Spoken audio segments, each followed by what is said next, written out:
മക്കളെ rotational മോഷനിൽ torque relate ചെയ്തിട്ടുള്ള ഒരു ക്വസ്റ്റൻ ആണ്. ക്വസ്റ്റൻ ഒന്ന് നോക്ക്.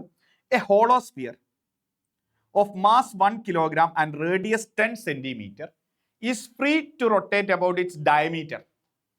If a force of 30 Newton is applied tangentially to it, its angular acceleration is. Angular acceleration എത്രയെന്നാണ് ക്വസ്റ്റ്യൻ. നോക്കിക്കോ, ഒരു ഹോളോസ്ഫിയർ ആണ്. ഒരു ഹോളോസ്ഫിയർ ഉണ്ട്. ആ ഹോളോസ്ഫിയറിന്റെ ആക്സിസ് അതിന്റെ ഡയമീറ്റർ ആണ്. അപ്പോൾ ദാ ഇങ്ങനെ ഒരു ആക്സിസ് ഉണ്ട്. നമ്മൾ എന്ത് ചെയ്തു, ഇതിന് ടാൻജൻഷ്യലി ഒരു ഫോഴ്സ് കൊടുത്തു. ഒരു സ്ഫിയറിന് ഇപ്പോൾ നമ്മൾ ഒരു കാര്യം ചെയ്യാം, ആക്സിസ് ഇത് എടുക്കാം. ഇതാ ഇങ്ങനെ ഒരു ആക്സിസ് എടുത്തു, റെഡി അല്ലേ? ഇങ്ങനെ ഒരു ആക്സിസ് എടുത്തു, എന്നിട്ട് ഇതിന് ടാൻജൻഷ്യലി ഒരു ഫോഴ്സ് കൊടുത്തിട്ട് ഇതിനെ കറക്കാൻ പോവാം.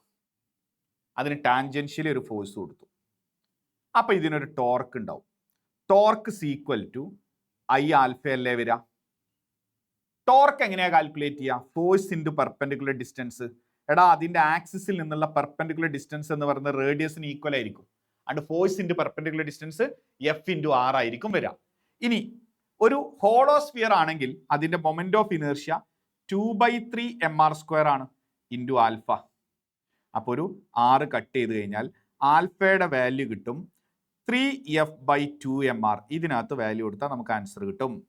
3 ഇൻറ്റു ഫോഴ്സ് എത്രയാ പറഞ്ഞത്? 30 ന്യൂട്ടൺ അല്ലേ? ഡിവൈഡഡ് ബൈ 2 ഇൻറ്റു മാസ് എത്രയാ നോക്ക്. മാസ് എന്ന് പറയുന്നത് 1 കിലോഗ്രാം ആണ്. ഇൻറ്റു റേഡിയസ് എത്രയാ പറഞ്ഞത്? റേഡിയസ് എന്ന് പറയുന്നത് 10 സെന്റിമീറ്റർ. 10 സെന്റിമീറ്റർ എന്ന് പറഞ്ഞാൽ 0.1 മീറ്റർ അല്ലേ? അപ്പം നോക്കിക്കോ, 3 ഇത് കട്ട് ചെയ്ത് കഴിഞ്ഞാൽ എത്ര വരും? 15 വരും. 3 ഇൻറ്റു 15 45/0.1. ആ മുകളിലും താഴെ ഒരു 10 കൊണ്ട് മൾട്ടിപ്ലൈ ചെയ്താൽ ആൻസർ എത്ര വന്നു?